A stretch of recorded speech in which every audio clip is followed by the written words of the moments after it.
Hi friends, அழகா பூத்திருக்க சன்ஃப்ளவரை பாருங்க. அப்படியே ஹார்வெஸ்ட் டைம் பார்த்துட்டு வந்துடலாம். இதுக்கு முன்னாடி ஒரு ஃபேஷன் ஃப்ரூட் படித்தேன். அதுக்கு இடையில ஒரு காய் நிற்குதுன்னு சொன்னேன் பாருங்க. அது அழகா பழுத்து பக்கத்துலேயே தொங்கிட்டு நின்றுச்சு. அதை அப்படியே நான் கைவிட்டு இழுத்து எடுத்துட்டேன். அழகா இருக்குது பாருங்க, நிறம் வச்சு சூப்பராக வந்துருச்சு. அப்படியே ஒரு தக்காளியும் பழுத்து இருந்துச்சு, அதையும் பறித்து எடுத்துக்கிட்டேன். அதே மாதிரி நிறைய பேர் கேட்டிருந்தீங்க யூடியூப் ஃப்ரெண்டுங்க. இங்கே பாருங்கள், ஒரு குக்கும்பர் அடி சூஞ்சு போயிடுச்சு. சரி, இன்னொரு குக்கும்பர் நல்லா பெருசாக நிற்கிது, அதையும் நான் பறித்து எடுத்துக்கிட்டேன். இப்படி சாப்பிட்றது தான் எனக்கு ரொம்ப பிடிக்குது, சின்னதாக வெட்டி சாப்பிட்றது.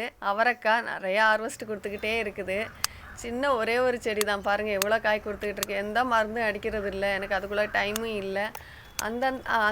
அதுவாயிட்டு காய்க்கிற காய் தான், ஏன்னா மருந்து எதுவும் அடிக்காமல் ஃப்ரெஷ்ஷாக கிடைக்கிது. நான் பறித்து எடுத்துக்கிட்டு இருக்கேன். சாம்பாரும் வைக்கிறேன், பொரியலும் பண்ணுறேன், கிடைக்கிற காய்கறியை வச்சுக்கிட்டு. யூடியூப் ஃப்ரெண்டுங்க கேட்டிருந்தீங்க, அக்கா உடம்பு எப்படி இருக்குது, உடம்ப பார்த்துக்கோங்க அப்படின்ட்டு. கேட்ட ஃப்ரெண்டுங்களுக்கெல்லாம் நன்றி. இப்போ கொஞ்சம் உடம்பு பரவாயில்ல, அதனால தான் வாய்ஸ் கொடுத்து வீடியோ போட்டேன்.